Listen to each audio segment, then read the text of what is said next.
예, 여러분. 자, 이번 주차에 7장 들어가도록 하겠습니다. 자, 7장 보다시피, 이자율과 채권 가치 평가예요. 그래서 결국 이제 채권 가치 평가라고 하는 거는 채권 이제 훨씬 더 우리가 구체적인 사례를 갖고 얘기를 하는 거고, 여기서 당연히 그 가치 평가를 하기 위한 할인율, 그게 바로 인터레스트 레이트, 그 이자율이 되겠습니다. 자, 그래서 지금까지 누차 여러 차례 얘기를 했듯이, 채권 가격하고 금리라고 하는 건 사실 본질적으로 같은 거를 얘기를 하고 있는 건데, 이건 이제 가격의 관점에서 얘기를 할 거냐, 내가 적어도 이 정도의 수익률은 나와야 된다는 어떤 수익률 또는 이자율 관점에서, 요구 수익률 관점에서 얘기를 할 거냐, 예, 그 차이일 뿐이지 사실은 본질적으로 같아요. 그래서 요구하는 요구 금리가 또는 채권 금리가 높다는 얘기는 상대적으로 채권 가격을 낮추라는 얘기죠. 내가 높은 수익을 얻으려면 지금 내가 채권을 싸게 사야 되는 거니까. 자, 그래서 이 둘 간의 본질적으로 같은 얘기를 하고 있는 것이지만, 둘 간의 관계는 그 반대다라고 하는 것을 여러 차례 얘기를 했었고, 자, 이 장에서 우리가 좀 더 그 보다 자세하게 그런 얘기들을 다루도록 하겠습니다.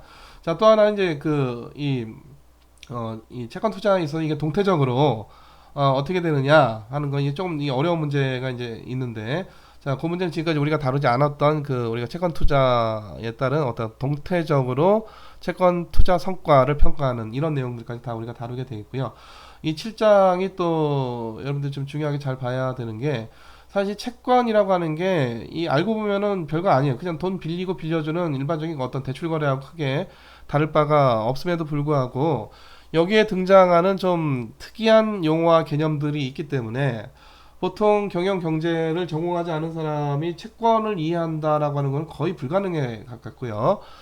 심지어 경영 경제를 전공한 학생이나 심지어 그 학자들조차도 이 채권을 좀 정확히 이해를 못하는 경우가 의외로 많이 있습니다. 자, 근데 지금 챕터 7만 여러분들이 잘 이 챕터 7만 7장만 잘 열심히 공부를 하시면 채권에 대해서 상당한 부분까지 여러분들이 다 그 채권에 대해서 많은 것을 알게 될 거고, 그래서 여러분들이 뭐 이거를 그 뭐 시험 잘 본다 뿐만 아니라 실제 여러분들 살아가는데 크게 도움이 되는 이 실생활에서 도움이 되는 그런 내용들이라고 생각을 하고 있습니다. 그래서 실장 할 때 잘 공부를 해주시고요. 자, 또 하나는 이게 5장, 6장, 7장이 그 한 세트예요. 그래서 5장에서는 이 프라이싱의 기본적인 원리, 6장에서는 이 멀티플 캐시플로우에 대해서 우리가 가격 평가, 뭐 1장의 일반화된 버전이고, 자, 7장은 결국 이제 채권이라고 하는 기본적으로 멀티플 캐시플로우 가져다 주는 그런 그 증서이고, 보다 이제 우리가 좀 더 구체적인 사례, 구체적인 어떤 그 채권이라고 하는 그런 구체적인 이 어떤 금융 계약 이거에 좀 더 포커스를 두고 다루는 그런 장이 되겠습니다. 그래서 5장, 6장, 7장이 하나의 세트고, 그 2장에서 채권, 다음 장에서 주식인데, 주식 보시면 알겠지만은 우리가 앞서 연금 얘기하면서 고든 모델 이런 거 얘기했었었죠. 자, 그래서 결국 이제 고든 모델을 갖고 또 주식 평가 얘기를 하는 거라서 8장에서 나오게 되는 이 스탁 밸류에이션은 굉장히 쉽습니다.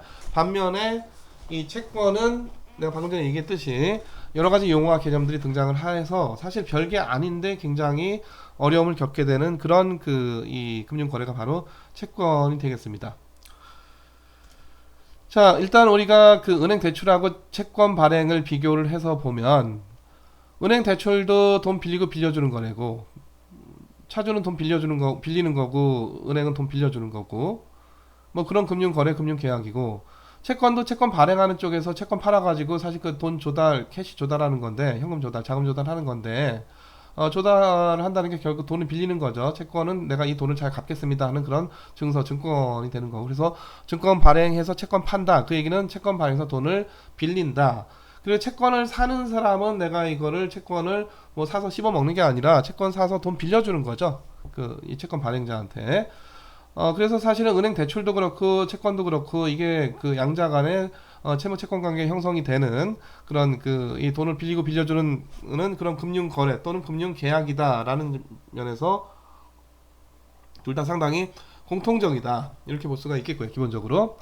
근데 은행 대출은 우리가 뭐 별로 어려울 거 없어요. 은행 가서 내가 1억 빌리러 가서 뭐 금리가 뭐 예를 들어 금리 요즘 많이 낮아졌죠. 그런데 뭐 하여튼 그래도 대출 금리 높으니까 뭐 한 3.5% 금리를 해서 만기 5년 해가지고 돈을 내가 1억을 빌렸으면은 내가 월마다 얼마의 이자를 갚고, 그리고 만기 때 가서 얼마를 원금과 합해서 얼마를 갚으면 된다. 이게 다 쉽게 나오는 거고. 오늘 좀 이제 어려운 게 있다면은 이걸 많이 원리금 균등분할 상환 방식으로 하면은 PMT를 좀 계산을 하고 어떻게 상환 스케줄이 되는 것인지를 한번 우리가 앞서 표를 갖고 계산하듯이 그런 것들 이제 계산을 해봐야 되겠지만, 자, 우리가 이 지금 초반부에서는 은행 대출하고 채권 발행에 대해서 비교를 위해서 원리금 균등분할 상환 채권은 없습니다. 앞서 얘기했듯이 그 6장 마지막 부분에서 얘기했듯이 채권은 기본적으로 보통 우리가 그 이표체 얘기하는 거고 이자 우선 상환이에요. 인터레스트 올립니다. 그래서 비교를 위해서 여기서 얘기하는 은행 대출도 인터레스트 온리 방식의 이자 우선 상환하는 그런 은행 대출을 갖고 비교를 해서 얘기를 풀어 나가도록 하겠습니다. 그래서 그 은행 대출 뭐 하여튼 누구나 다 은행 대출을 해서 내가 돈을 얼마 빌리고 어떻게 갚아 나간다, 이거 다 누구나 쉽게 다 이해를 할 수가 있는데, 사실 동일한 건데 채권만 들어가면 굉장히 이게 복잡하고 어려운 용어들이 많이 등장을 해가지고 굉장히 좀 어려움을 많이 겪게 돼요. 그래서 채권에 대한 이해를 좀 하려다가 그냥 관두는 이런 사례들이 경영학 공부하는 사람들도 굉장히 많은데, 여러분들 잘 따라와 주시기 바라고요. 자, 은행 대출하고 채권 발행은 본질적으로 같지만은 지금 여기 썼듯이 뭐 이런 차이들이 있는 거죠. 자, 은행 대출 보통 우리가 기업금융 입장에서 보면은 기관형 금융이고 간접금융이라고 해요. 그렇죠? 반면에 채권 발행이라고 하는 거는 이 은행은 보통 이제 간접금융 방식이죠. 이건 자기가 직접 나가서 발행자가 직접 나가 자기 신용으로 뭐 은행 중간에 어떤 금융중개기관 도움 받지 않고, 물론 채권 발행할 때도 이걸 자기네가 직접 투자자들에게 채권 투자자한테 발행은 어렵고 보통 증권사가 이 발행을 중개를 해줍니다. 그래서 아주 완벽하게 직접금융은 아니겠지만은 상대적으로 은행 대출에 비해서 우리가 직접금융이다 그렇게 얘기를 하고요. 은행이라고 하는 그 기관, 금융중개기관, 금융기관에서 자본 조달을 하지 않고 시장에서, 금융시장에서 직접적으로 이 조달을 하는 그런 방식이 바로 채권 발행, 우리가 또 뒤에 나오게 되는 주식 발행, 이런 것들이 되는 거죠. 자, 우리는 지금 이 은행 대출과 비교를 해서 지금 얘기를 하고 있고, 지금 이 장은 우리가 채권을 다루고 있기 때문에 증권 하면 대표적으로 증권시장 하면은 대표적 주식과 채권이지만 주로 우리는 여기서 채권에 국한해서 얘기를 하도록 하겠습니다. 자, 채권에 국한한다 하더라도 채권 발행해서 우리가 자본 조달한다. 시장형 금융이고요. 또 직접 금융입니다. 직접 금융. 자, 또 둘 간에 어떤 차이가 있느냐 하면은 은행이 돈 빌려주고 나서 내가 제 차주한테 내가 앞으로 원금과 이자를 받을 권리, 청구권이 있죠.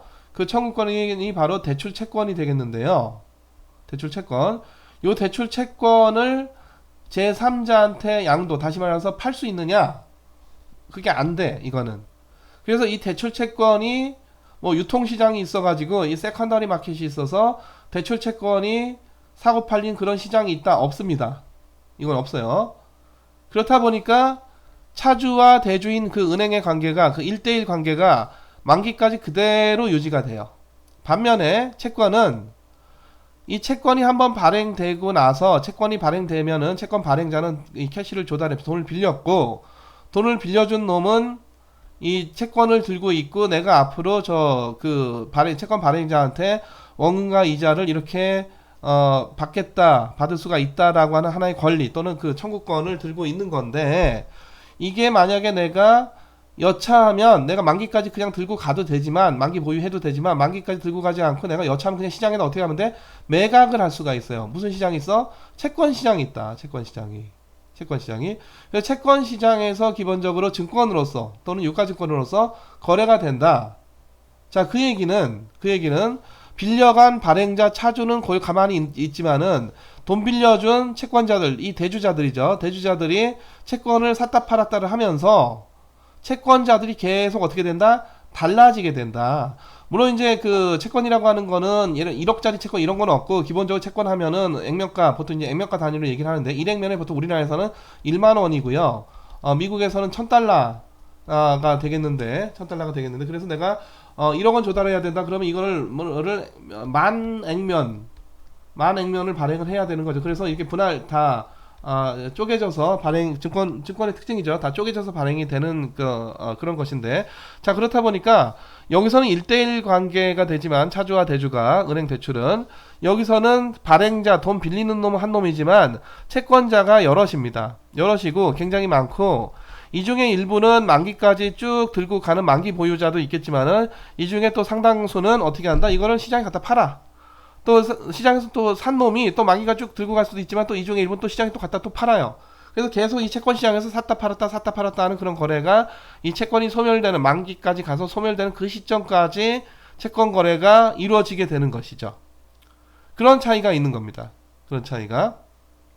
그래서 각각의 장단점이 있어요. 이게 물론 이제 이게 시장에서 갖다 팔 수가 있기 때문에 처음에 내가 채권을 사서 꼭 만기까지 보유를 해야 되는 그런 부담이 없는 거죠. 그냥 내가 만기까지 보유를 할 수도 있고, 내가 유동성이 급하면 채권 당장 매각해가지고 적정 가격이면 매각을 해서 내가 그 현금 바로 확보할 수도 있고, 뭐 이런 어떤 투자자 측면에서는, 돈 빌려주는 사람 측면에서는 좀 더 이제 편리함이 있는 건데, 여기서 이제 돈 빌려주는 사람들은 은행 같은 금융기관이 아니야. 이건 기관의 금융이 아니기 때문에 그냥 일반 개인 또는 뭐 기관, 다른 어떤 여유가 있는 그런 기관 또는 뭐 연기금, 뭐 이런 그 각양각색의 그런 투자자들이 되겠고, 자, 이 은행 그 대출에서는 기본적으로 은행이, 그야말로 유니크하게 은행이 돈을 빌려주는 그런 주체가 되는 것이죠. 그래서 꼭 뭐 이게 더 좋다 저게 더 좋다 뭐 이런 어떤 그 얘기할 수는 없고, 이 각자의 특성이 있는 거고, 각각의 그 특성이 있는 거고, 뭐 각각의 뭐 장점도 있고 단점도 있고 뭐 그런 것이죠.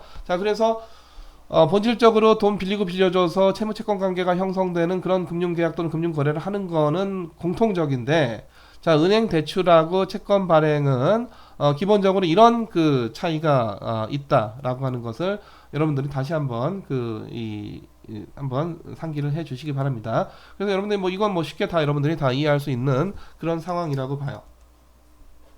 자, 은행 대출 먼저 보겠습니다.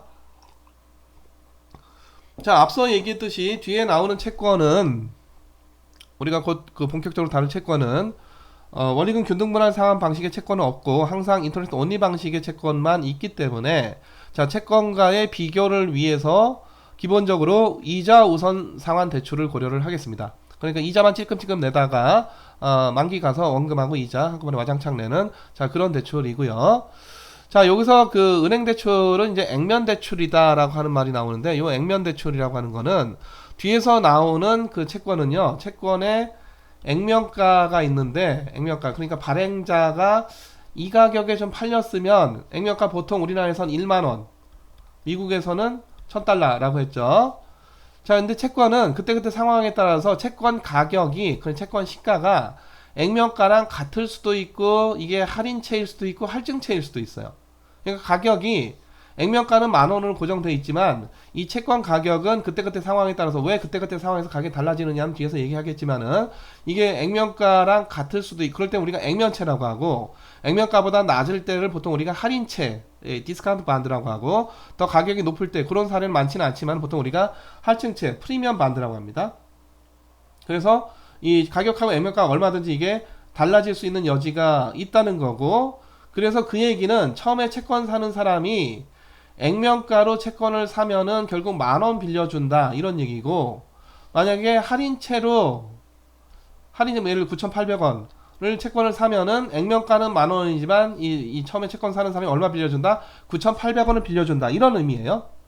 근데 그 은행 대출은 이런 거 없습니다. 은행 대출은 결국 액면가가 곧 뭐다? 결국 지금 내가 당장 빌려가는 돈이다. 그래서 지금 당장 빌리는 돈하고 결국 내가 만기에 가서 갚는 원금하고 이게 동일해. 일단 요 괴리가 없기 때문에, 그러니까 내가 1억 빌렸으면 1억이 그냥 원금이고, 이게 쭉 가서 만기가 돼서 1억 원금 갚는다. 그래서 이 1억하고 이 1억이 동일하단 말이죠.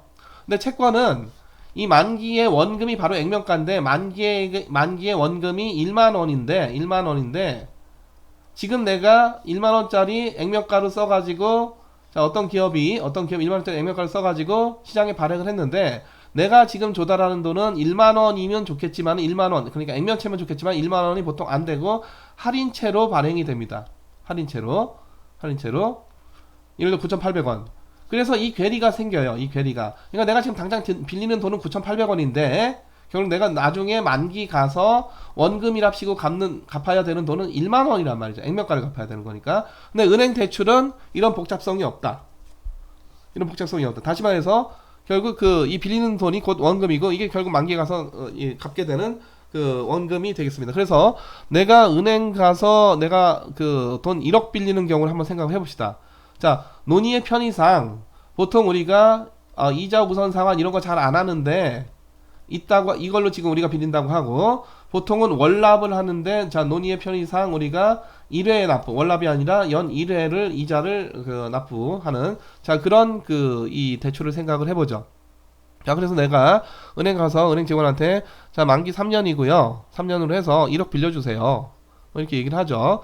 그럼 은행원이 막 이것저것 막 제출하고 엄청 귀찮게 하고 뭐 이것저것 뭐 자기가 전산상으로 살펴보고 뭐 어쩌고저쩌고 하다가 그래도 고객님 뭐 신용도가 좋아서 금리 3%로 하시면 어떨까요?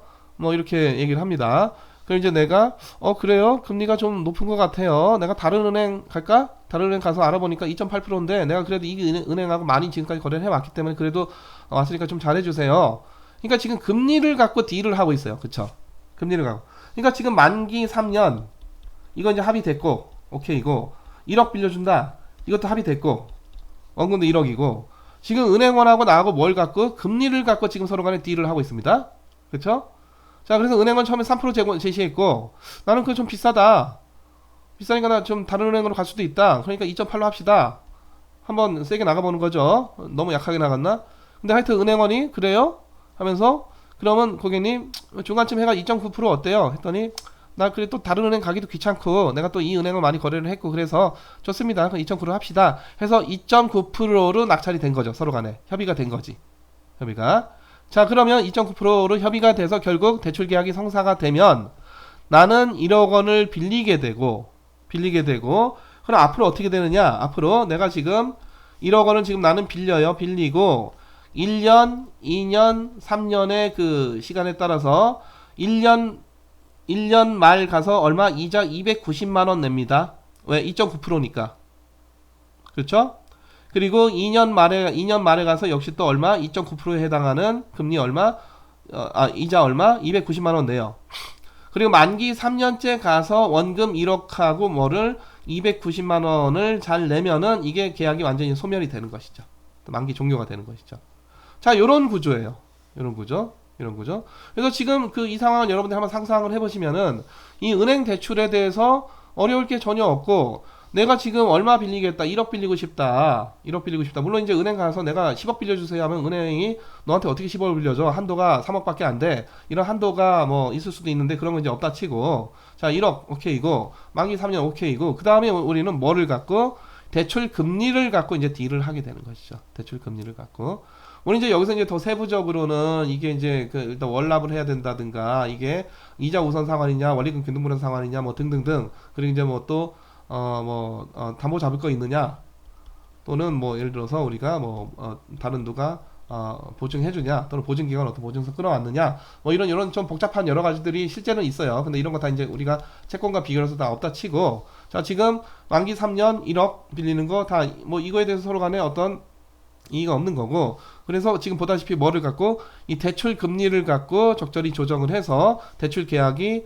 성사가 되는 것이죠. 자 그러면은 은행은 대주가 되고 나는 차주가 되고 그러면 차주는 이렇게 갚아야 되는 거고 그럼 이 대주인 은행은 뭐를 대출 계약서 다시 말해서 대출 채권을 들고 있고 대출 채권을 들고 있는 이 은행은 지금 이 차주에 대한 이런 캐시플로우에 대한 청구권이 있게 되는 것이고 그래서 은행이 이거를 계속 3년간 들고 있어서 290만원 받고 290만원 받고 마지막에 1억 290만원 잘 받으면 이제 다 계약이 종료가 되는 것이고 앞서 얘기했듯이 은행이 지금 내가 받을 권리 청구권 자산인데 웬만한 자산들을 우리가 시장에 다 갖다 팔 수가 있는데 이 대출 채권을 시장에다 갖다 팔 수가 있느냐 아예 불가능하다는 아니지만 굉장히 어렵다. 왜? 대출 채권 자체가 유통시장처럼 거래가 되는 그런 시장은 잘 형성되어 있지 않다. 그건 어느 나라나 그렇습니다.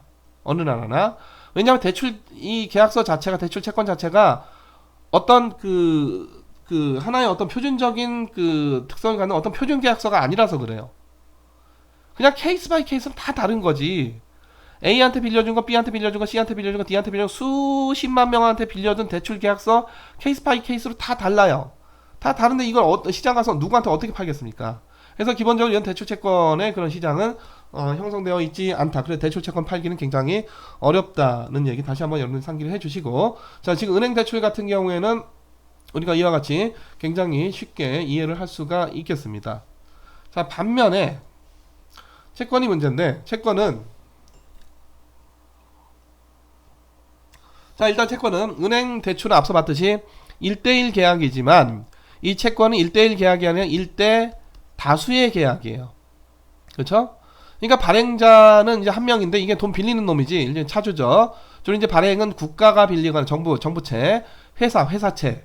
개인이 채권 발행한다. 개인 채권 발행하는 이건 없어요. 개인이 채권 발행할 수는 없고, 개인이 돈 빌리고 싶으면 채권 발행 못하고 직접 금융 안 되고, 당연히 국가나 회사 또는 금융기관 정도나 되는 거고, 개인은 돈 필요하면은 은행 가야죠. 은행 가거나, 은행에서 안 되면 저축은행 가거나, 그렇게 해야 되는 거죠. 자, 발행자가 예를 들어 내가 이번에 1조 원을 조달을 해야 된다. 1조 원을 조달해야 된다. 근데 채권 액면가로 1조 원 조달해야 된다. 이런 얘기고, 액면가로. 그럼 채권의 액면가로 한 액면당 10,000원이니까 결국 몇 개를 1억 개를 발행을 해야 되는 거죠.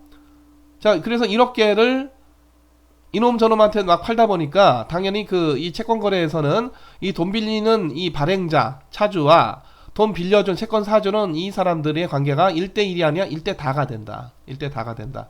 특히 이제 이 채권을 보통 이제 우리가 공모로 발행할 수도 있고 사모로 발행할 수도 있어요. 근데 공모 발행한다 그러면 이 개인들까지 막 들어와가지고 이 채권자들이 막 수십만 명이 되는 거고, 지금 막 이렇게 발행해야 되잖아요. 사모로 발행하면은 이거는 그냥 아름아름 발행해가지고, 사모로 할 때는 예를 들어서 이번에 우리가 한 1,000억 정도 필요해. 1,000억 정도 필요해서 이제 채권 발행하는데, 자, 혹시 하나은행 생각 있어? 들어와.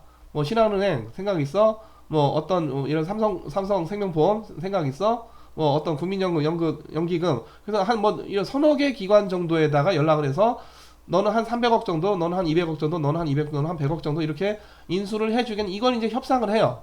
협상을 해. 요건 이제 사모거래입니다. 사모발행이고, 이 공모발행은 보통 이제 이렇게 작은 단위가 아니라 1조, 막 뭐 3조 이렇게 필요할 때, 이 사모는 도저히 이게 감당이 안 되는 굉장히 크게 큰 금액을 자본 조달을 빌릴 때 공모 발행을 하게 되고, 이런 경우에는 뭐 기관도 들어오고 연기금도 들어오고 개인도 들어오고 또 심지어 뭐 다른 회사 법인들도 들어오고, 금융기관 아닌 비금융기관 법인들도 들어오고, 자, 굉장히 공모 발행이 되겠어요. 그래서 자, 어떤 경우에나 보다시피 채권 발행할 때는, 자, 발행자는 1인이고 나중에 채권 사줄, 다시 말해 나한테 돈 빌려줄, 이 지금 발행자한테 돈 빌려줄 잠재적인 채권자는 수십만 명이기 때문에 이 사람들하고 무슨 먼저 만나가지고 누가 사줄지도 모르겠는데 먼저 만날 수도 없고, 만난다 하더라도 이 수십만 명하고 뭘 어떻게 협의를 하겠습니까? 협의 자체가 안 돼요. 그래서 어쩔 수 없이 이 채권 발행자가 자기 스스로 판단을 해.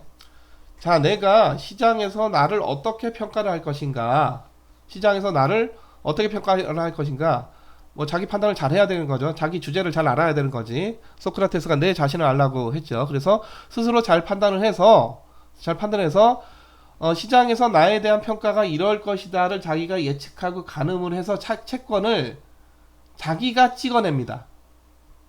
물론 시장에서 나를 어떻게 평가할 것인가를 잘 판단해서 하지만, 시장 투자자들 입장에서는 이거 그냥 지멋대로 찍어 나온 거예요. 결국은 어찌 됐던지 간에 뭐 지가 자신을 잘 주제 파악 잘해서 찍어 나왔는지, 아니면 겸손하게 찍어 나왔는지, 아니면 우리의 의사를 딱 맞춰서 찍어 나왔는지 모르겠지만, 어쨌든 일방적으로 나와 협의 없이, 자, 채권 발행자가 채권을 발행한다. 그러면 이런 채권을 찍어서 발행을 하는 겁니다. 그래서 지금 내가 1조 원이 필요하다. 근데 지금 이게 액면가가 10,000원이니까 예를 들어서 1억 개를 발행을 해야 되는 거죠. 이런 종이 쪼가리를 1억 개를 발행을 해야 됩니다. 그쵸? 자, 근데 이거를 1억 개를 사줄 수십만 명 또는 수백만 명의 채권자들과 미리 협의가 안 되기 때문에 어쩔 수 없이 자기가 지멋대로 찍어 나올 수밖에 없어요. 물론 이제 시장에 투자자는 좀 괘씸하겠지. 지멋대로 찍어 나왔으니까. 근데 어쩔 수가 없어. 대신 채권 찍어 나올 때, 발행할 때 자기 스스로 주제 파악을 잘 해야 돼요. 시장에서는 나한테 적어도 돈 빌려줄 때 시장에서 한 7% 요구를 하는데 나는 신용도가 스스로 좋다고 해서 예를 들어 나는 한 2% 정도면 발행이 될 거야. 이렇게 판단을 하면은 별로 안 좋은 거죠. 자, 그래도 뭐 상관은 없는데 그게 이제 다 시장에서 조정이 되는데요. 자, 그래서 어쩔 수 없이 협의가 불가능하기 때문에 어쩔 수 없이 자기가 채권을 지멋대로 찍어 나옵니다.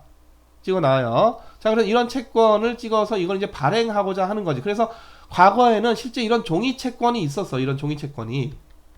종이 채권을 찍어 나왔고, 주식도 주권이라고 해가지고 위에 주권 이렇게 찍혀가지고 종이 주식 주권이 있었습니다.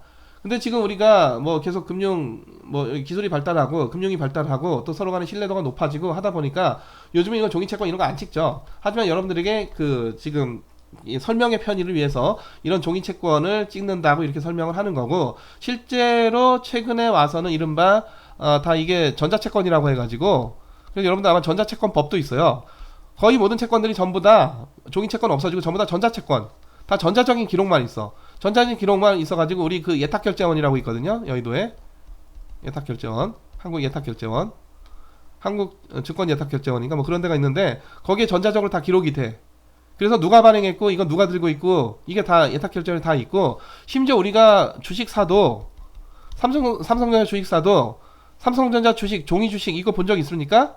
없죠. 다 그냥 전자적으로 계좌에서 내가 삼성전자 주식을 10주를 들고 있어요 라고 전자적인 기록만 있는 거고, 실제 실물 주식을 예전에 예탁결제원이 보관도 하긴 했었으나 최근에 와서는 그런 실물 주식마저도 다 없어져서 이 전자적으로 다 기록을 하고 있습니다. 누가 소유권자인지, 누가 들고 있는 건지, 누가 발행했는지. 물론 이제 예탁결제원이 그럼 이제 결국 그 보안, 이게 굉장히 중요하겠죠. 물론 이제 그 예탁결제원이 이 보안 문제 굉장히, 이 IT 보안 문제에 대해서 굉장히 신경을 쓰고 또 굉장히 그쪽 분야에 또 전문가들이 있다, 그렇게 볼 수가 있겠는데, 자, 실무에서는 이런 종이채권은 안 찍혀 나온다. 다 전자채권이고 전자적인 기록이지만 여러분들에게 설명의 편의를 위해서 종이채권을 찍는다고 지금 설명을 하고 있습니다. 그래서 협의가 안 되기 때문에 채권을 지멋대로 찍어 나와요. 이런 책을 찍어 나왔습니다. 그래서 액면가가 10,000원이니까, 액면가 10,000원이란 얘기는 내가 이게 시장에서 얼마에 팔렸으면 10,000원에 팔렸으면 그런 바람이 들어있는 거죠. 다시 말해서 내가 채권 발행할 때 누군가 이걸 얼마에 사줬으면, 가격 얼마에 10,000원에 사줬으면, 다시 액면채로 10,000원에 사줬으면 하는 게 바로 액면가가 되겠는데, 실제 시장 가격 시가는 이거 액면가하고 얼마든지 달라질 수가 있다 라는 얘기를 앞서 했었고, 자, 왜 그렇게 되는가는 이제 우리가 본격적으로 얘기를 하도록 하겠습니다. 자, 그래서 지금 이 주식회사 명지는, 자, 발행자 주식회사 명지는 1억 원 조달하고 싶어서 지금 그 액면가 10,000원짜리를 만액면을 발행을 하는 거죠. 자, 그래서 지금 이 얘기는 그 채권 사주는 사람, 채권 투자자, 다시 말해서 채권 사준다는 얘기는 나한테 돈 빌려줄 사람이 한 채권당 얼마를 빌려줬으면, 10,000원을 빌려줬으면, 그래서 내가 이게 총 10,000개가 다 발행이 돼서 내가 지금 원하는 1억 원이 조달이 됐으면, 그런 바람으로 이 채권을 찍어 갖고 나온 겁니다. 이 채권을. 그리고 물론 이제 시장에서 나를 어떻게 판단할 것인가를 잘 가늠하고 예측해서 이걸 찍어 나왔죠. 근데 가장 중요한 거는 만기나 지금 액면가나 이런 거보다 또 1년에 지금 우리 편의상 이자 한 번 납부하는 걸로 합시다. 자, 원래 채권은 1년에 2번 납부하는 게 표준이에요. 근데 그렇게 되면 얘기가 복잡해지고 앞에 우리가 대출했던 거랑 또 비교하기 어려워지니까, 자, 편의상 1년에 한 번 납부한다 라고 합시다. 자, 문제는 이건데, 이자율인데, 문제는 이건데, 이거를 협의하지 않은 상태로 지가 시장에서 내가 나가면 시장에서 사람들이 5% 금리를 요구할 거야 라고 주식회사 명지가 스스로 판단한 겁니다. 스스로. 그 스스로 판단한 그 내용을 여기다 적어갖고 나왔어요. 그 다음에 요건 앞으로 뭐 수정하고 이것도 안되고 이거 바꾸고 이거 안돼, 한번 발행됐으면 끝이야. 이게 자기 스스로 시장에서 나를 대략 나의 신용도를 감안해서 시장에서 나한테 3년 만기로 해서 지금 이게 한 액면당 10,000원 그 빌려주는 거에 대해서 5% 정도 금리를 요구를 할 거다라고 판단을 한 거죠. 그렇죠? 그래서 이 채권 약정서는, 이 채권은 나한테 지금 얼마를 빌려주시면, 10,000원을 빌려주시면, 주식회사 명지한테 10,000원을 빌려주시면 내가 1년, 2년, 3년 만기로 해서 자 이자 우선 상환이니까 자 만원의 이자가 얼마라고? 만원 이자가 얼마라고? 지금 그러니까 내가 3년 만기째 원금 액면가 만원도 갚을 거고 만원도 갚을 거고 이 만원 대비해서 5% 그러니까 해마다 얼마? 500원 해마다 500원 마지막 게 얼마? 500원 그러니까 1년째 500원 2년째 500원 마지막 3년째 만기에 15,000원을 갚을 터이니 갚겠다고 내가 약속드리니 지금 얼마 빌려주세요? 만원 빌려줬으면 좋겠습니다 라는 바람이 여기 들어가 있는 거예요. 이 채권에 이 종이 채권에 근데 협의는 안 됐죠. 협의는 안 됐어. 자 아까 은행 대출은요 은행 대출은 지금 이 돈하고 이 돈이 정확히 같기 때문에 그래서 다시 말해서 액면 대출이기 때문에 우리가 뭐를 금리를 얼마로 낼 것인가 다 이자를 얼마로 낼 것인가 이게 4%로 할 거냐 5%로 할 거냐 3%로 할 거냐 아까 얘기했던 2.9%로 할 거냐 이거를 협의를 했었단 말이에요. 근데 이거는 서로 간에 이미 협의가 안 된 상태로 금리를 자기가 멋대로 찍어 갖고 온 거야. 그래서 원금 만원 줄 테고 만기 가서 만원 대비해서 이자로 해마다 5%에 해당하는 500원 나중에 500원에서 1,500원을 드리겠으니 지금 얼마 빌려주십시오. 다 얼마에 사주세요? 만원에 사주세요 라고 시장에다 이런 오퍼를 내는 겁니다. 자 문제는 이 채권 투자자들의 반응이죠. 채권 투자자들의 반응입니다. 협의가 안 됐어. 딴 건 다 좋은데 이게 괘씸해. 금리 지멋대로 정해 나왔어. 안 되겠어. 나는 주식회사 명지한테는 적어도 그 주식회사 명지의 그 신용도를 감안해서 네가 지금 적어 나온 5% 가지고는 도저히 안 되겠고 자 난 7%로 해야 되겠다. 7%로 해야 되겠다. 은행 대출 같으면은 여기 빈칸으로 남겨놓고 사실 이거 우리가 5% 할 거냐 10% 할 거냐 6% 할 거냐 이거 서로 간에 막 협의를 한 다음에 1대1로 협의를 한 다음에 그래 최종적으로 낙찰 그래 6%로 합시다 뭐 이렇게 쓰면 되는 건데 그런 게 지금 이게 돼요 안 돼요? 안 되는 거죠. 이미 지금 여기 적혀 나온 거는 우리가 고칠 수가 없어. 근데 시장에서는 이걸 종이 찍어가지고 시장에 들고 나가보니까 이 시장 투자자들이 5% 안 된대. 얼마 해야 된대? 7% 해야 된대.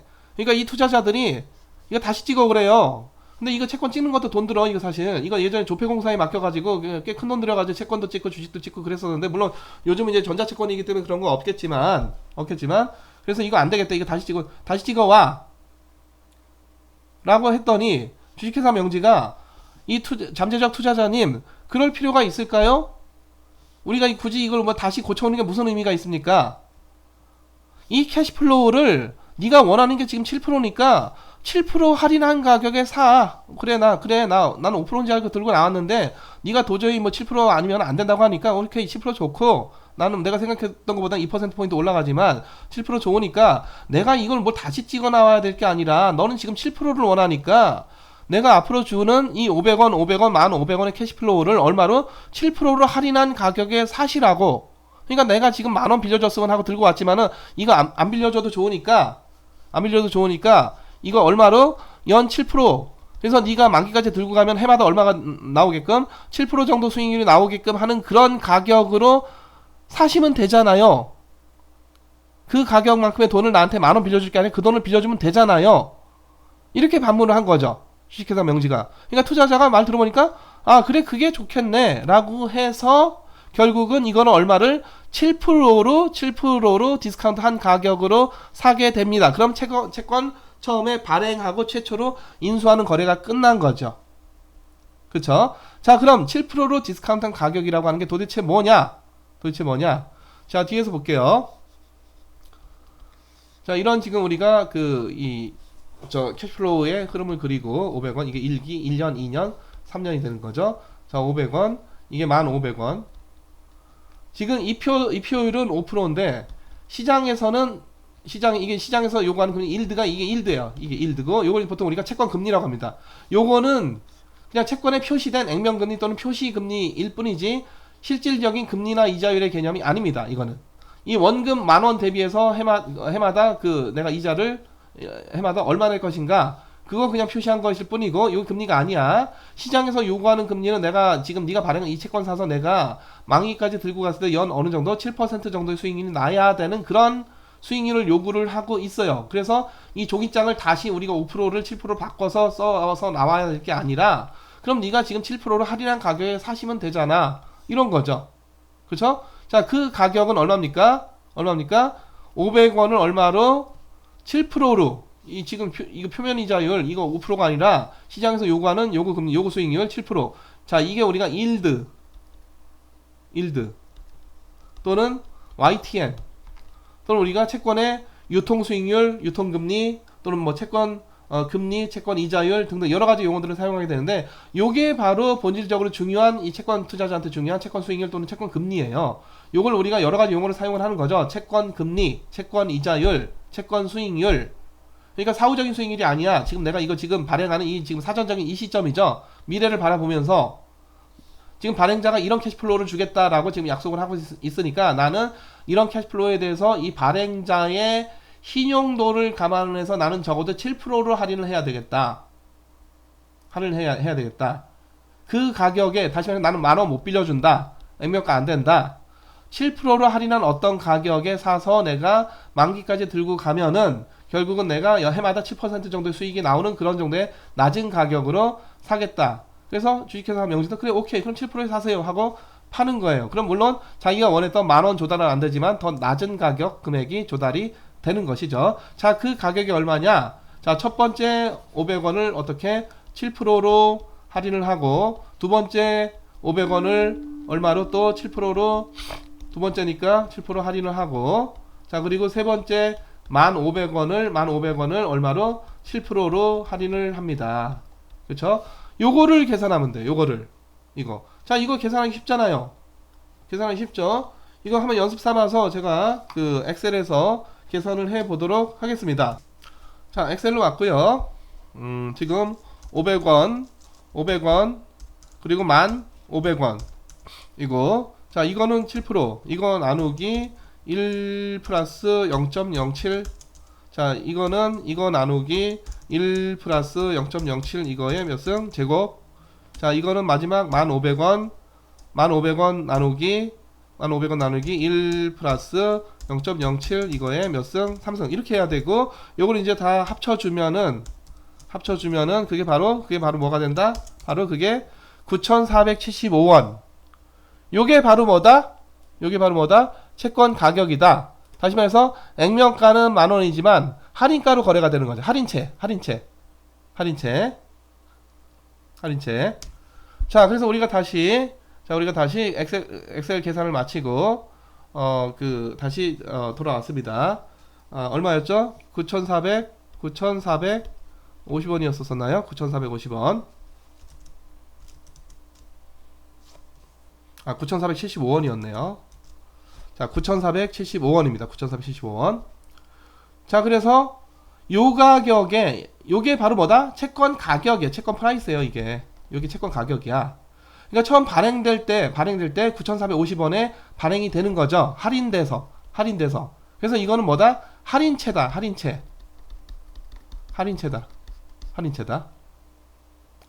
그럼 도대체 어느 때 액면채가 될까요? 지금 주식회사 명지가 내가 시장에서 5% 정도의 금리면 만족할 거야 라고 생각을 해왔는데 마침 시장에서 그래? 너 정말 잘 생각했구나. 너 진짜 5%로 나는 할인할래. 내가 지금 요구하는 채권 금리가 얼마? 5% 딱 맞아 떨어지면 이 표율하고 뭐하고 일드 투 머처리티하고 이거하고 이 일드하고 정확히 맞아 떨어지면 그때는 이 가격이 다시 말해서 이걸 5%로 할인을 하게 되면 그때는 우리가 계산 하나만은 뭐가 된다? 정확히 10,000원이 됩니다. 어느 때? 이 표율하고 일드가 같기 때문에.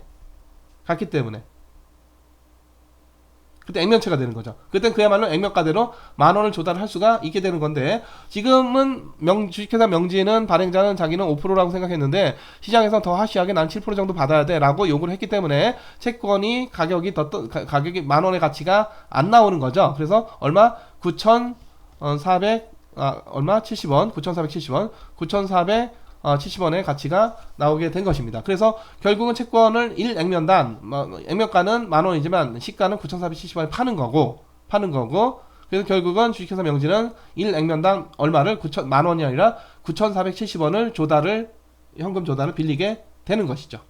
그렇죠? 그럼 채권 투자자 입장에서는 9,470원, 만약에 만기까지 보유한다면 9,470원짜리 채권을 사서 1기 후에 500원 받아. 또 2기 후에 500원 받아. 또 3기 후에 얼마를 받아 3년 후에 얼마 1,500원을 받는 이런 캐시플로우가 발생을 하게 되는 것이고 그래서 첫 번째 받은 500원도 재투자 잘 해야 되고 두 번째 받은 500원도 재투자 잘 해서 결국 이제 자기가 나중에 이 3기째 가서 내가 결국 어느 정도 수익률이 났는가를 사후적으로 평가를 해볼 수가 있을 텐데 그때 가서 평가를 해보면 알겠지만은 요 재투자를 잘하냐 못하느냐에 따라서 요 사후적인 수익률이 처음에 내가 살 때 기대를 했던 7%보다도 조금 더 나오거나 덜 나오거나 합니다. 사후적인 수익률이. 그래서 기대치는 대략 얼마다? 7%다. 사후적은 7%다. 좀 더 나올 수도 있고 덜 나올 수도 있고 뭐에 따라서 이 재투자를 잘하느냐 못하느냐에 따라서 7%보다 조금 더 나올 수도 있고 덜 나올 수도 있는데 뭐 더 잘 나와서 이게 플러스 10% 나오고 뭐 마이너스 10% 나오고 그건 아니고 7%보다 뭐 약간 플러스 뭐 조금 더 잘하면 1% 조금 더 못하면 1% 뭐 이런 정도 왔다 갔다 하는 정도. 그래서 굉장히 좀 그 안정성이 있는 거죠. 물론 이 주식회사 명지가 디폴트가 나지 않는다라는 전제하에 물론 이제 중간에 디폴트 나면은 이자 몇 번 받고 다 그냥 날리게 되겠죠. 굉장히 큰 손실을 입게 될 수도 있겠는데 국가가 아닌 신용도를 가진 주체가 발행을 할 때 자, 그래서 주식회사 명지라는 어떤 가상적인 그 회사가 발행을 할 때 지금 예를 들어서 얘기를 하고 있습니다. 자, 그래서 채권은 기본적으로 이 그 액면가와 시가가 다르다. 또 하나는 이 표율과 일투 머처러티가 이것도 금리고 이것도 금리고 그래서 실제 채권은 이게 이자율 이렇게 써있는데 이건 중요한 이자율이 아니야. 이건 표시금리고 중요한 건 시장에서의 반응이에요. 시장에서 내가 이 정도로는 수익률이 나와야 돼 라고 하는 요거 금리 그게 일투 머처러티 일드가 되겠고 요게 두 개가 또 괴리가 될 수 있다는 거고 그쵸? 자, 그래서 다시 한번 정리해서 얘기하면은 두 개가 같으면은 시가가 액면가가 돼서 액면체가 되고 이게 더 크게 되면은 굉장히 지가 발행자가 판단했던 것보다 더 하시하게 디스카운트 하겠다는 거니까 시가가 액면가보다 더 낮아지는 할인체가 되는 거고 만약에 그런 경우는 별로 없지만은 만약에 지가 5% 적어서 나왔는데 채권에도 5% 적어서 나왔는데 발행자가 시장에서 야 너 왜 그래 우리는 너한테 3% 정도면 돼 너 신용도 좋잖아 이런 경우가 많지는 않은데 그런 경우에는 할증체가 되죠. 만약 이게 더 크다 그러면은 어떻게 이 시가가 뭐보다 액면가보다 10,000원보다 더 커지는 12,000원, 13,000원 이렇게 거래되는 그런 채권이 이론적으로 있을 수도 있겠는데 실무에서 현실에서는 별로 없습니다. 거의 대부분 액면체도 아니고 거의 대부분 다 할인체고 이게 시장의 요구를 적절히 굉장히 잘 반영됐다. 굉장히 우연히 액면체로 발행을 할 수도 있겠습니다. 자, 그래서 보다시피 이 채권은요. 돈 빌리고 빌려주는 거 차원에서 은행 대출하고 다를 바가 없는데 기본적으로 어쩔 수 없이 협의가 안 되기 때문에 은행 가면 이제 결국 이거 갖고 서로가 빈칸 채워놓고 이거 빈칸 얼마 넣을까 이거 협의하는 거지만 이 채권에서는 결국은 이거를 적어서 나와야 되는 거란 말이에요. 근데 이거를 보고 시장에서의 반응이 너한테 내가 적어도 너의 신용도를 감안해서 이거 7% 할인하겠다든가 9%를 할인하겠다든가 12% 할인하겠다든가 이러면은 이 가격이 액면가랑 달라지게 되는 것이죠. 자, 그럼 우리가 비교해서 보면은 자, 일단 신용도가 좋을수록 이 일드가 어떻게 될까? 낮아집니다. 일드가 낮아져요. 그쵸? 예를 들어 같은 조건의 채권을 발행을 하는데 국가가 발행한 채권이 있고 삼성전자가 발행한 채권이 있다. 국가가 발행한 채권에 대해서는 일드가 예를 들어서 1.3%다. 이게 이제 국채금리란 말이에요. 소위 얘기하는. 그러니까 우리 보통 시장 정보 보면은 국고채 3년물, 국고채 5년물, 국고채 1년물 뭐 이런 것들이 있죠. 국가가 발행하는 거예요. 신용도가 가장 좋은 국가가 원화 경제에서 발권력이 있는 국가가 또는 한국은행이 통한채 이런 것들이 가장 이제 신용도가 좋은 정부 신용 또는 한국은행 신용이 되겠는데 자, 반면에 어떤 대기업이 똑같은 구조의 채권을 발행을 한다. 똑같은 구조의 채권을 발행한다. 그럼 이거에 대해서도 시장에서 1.3%를 요구하겠습니까? 아니죠. 이거 아무리 대기업이지만 네가 아무리 신용도가 좋다 한들 국가보다 좋을 리는 없지. 네가 발권력이 있는 건 아니잖아. 어떤 기업이. 그래서 너는 그 회사한테 그래도 뭐 좋으니까 신용도 좋다고 대기업이고 하니까 우린 그래도 한 3%는 받아야 돼. 요게 이제 이 기업의 회사채 발행한 회사채 금리가 되겠죠. 그렇죠? 그래서 보통 우리가 시장 정보 보면은 회사채 3년물, 뭐 회사채 5년물, 회사채 1년물 뭐 이런 금리들이 있는데 이게 뭐냐면은 3년 남은 회사채 금리의 어떤 평균 뭐 이런 겁니다. 5년 남은 다양한 회사채의 평균, 1년 남은 만기가 1년 남은 다양한 뭐 회사채는 굉장히 다양하죠. 삼성이 발행한 거 있고 LG가 발행한 것도 있고 예를 들어 신한은행이 발행한 것도 있고 굉장히 그 각 회사들이 발행한 다양한 회사채들이 있고 회사채 3년물 하나만 있는 게 아니에요. 3년물도 여러 종류가 있는 거지. 그래서 그 각 금리를 평균한 게 날마다 우리 네이버 파이낸스나 뭐 구글 파이낸스나 이런데 오늘의 회사채 금리는 얼마입니다 라고 나오게 되는 거고 개별 회사채는 각각 다 금리가 다 다르죠. 뭐에 따라서? 신용도에 따라서. 자, 그래서 지금 이 발행 주체가 누구냐에 따라서 발행 주체 뭐에? 신용도의 문제고 결국 이게 어디에? 일드에 반영이 돼서 결국 신용도가 안 좋을수록 디폴트 리스크가 클수록 신용 위험이 클수록 일드는 커지게 된다. 일드가 커지면 상대적으로 자 아까 1.3% 금리의 이 채권하고 국가가 발행하는 3% 금리의 이 채권하고 어떤 회사가 발행하는 조건은 똑같아. 자 어느 쪽 가격이 더 높을까요? 국채 가격이 더 높겠지. 왜? 일드가 더 낮으니까. 이거 일드가 더 높으니까. 그래서 채권 I라는 채권의 가격하고 I라는 채권의 일드하고 이게 서로 간에 무슨 관계다? 반대 관계다. 이게 높아지면 이게 더 낮아지는 채권 가격과 채권 금리는 서로 간에 무슨 관계다? 반대 관계다. 이게 사전적으로 요구하는 요구 수익률, 사전적인 금리이기 때문에 그렇습니다. 사전적 수익률.